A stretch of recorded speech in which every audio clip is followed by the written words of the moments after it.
டிஎன்பிஎஸ்சியில் திருக்குறளிலிருந்து இதுக்கு முன்னாடி கேட்கப்பட்ட ஒரு கேள்வி, பிறவி பெருங்கடல் நீந்துவார் நீந்தார் இறைவனடி சேராதார். இக்குறள் உணர்த்தக்கூடிய தத்துவம் என்ன அப்படிங்கிறதான் கேள்வி கேட்டிருக்காங்க. இது குறள் எண் 10 கடவுள் வாழ்த்துல மென்ஷன் பண்ணியிருக்கக்கூடிய குறள் தான் இந்த குறள். சரிங்களா? கடவுள் வாழ்த்துல மென்ஷன் பண்ணியிருப்பாங்க.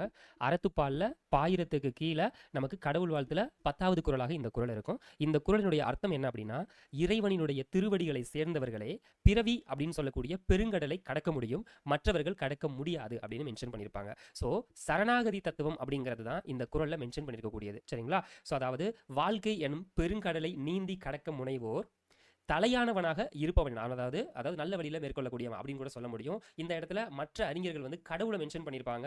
கருணாநிதி நம்ம அப்படின்னு சொல்லக்கூடியவர் வந்து நமக்கு வந்து தலையானவனாக அப்படின்ற மாதிரி மென்ஷன் பண்ணியிருப்பாரு. ஏன்னா ஒவ்வொரு குறளுக்கும் பல அறிஞர்கள் வந்து கருத்துக்கள் எழுதியிருப்பாங்கல்ல, அதில் கருணாநிதி வந்து தலையானவன் மென்ஷன் பண்ணியிருப்பாங்க, மற்ற நபர்கள் வந்து கடவுள் அப்படிங்கிற மாதிரி மென்ஷன் பண்ணியிருப்பாங்க. ஓகேங்களா? ஸோ தலையானவனாக இருப்பவனுடைய அடி தொடர்ந்து செல்லாவிடில் நீந்த முடியாமல் தவிக்க நேரிடும் அப்படிங்கிற மாதிரி நமக்கு கருணாநிதி இருக்காருல்ல, அவர் வந்து அவரினுடைய எக்ஸ்பிளேஷனில் கொடுத்திருப்பாரு.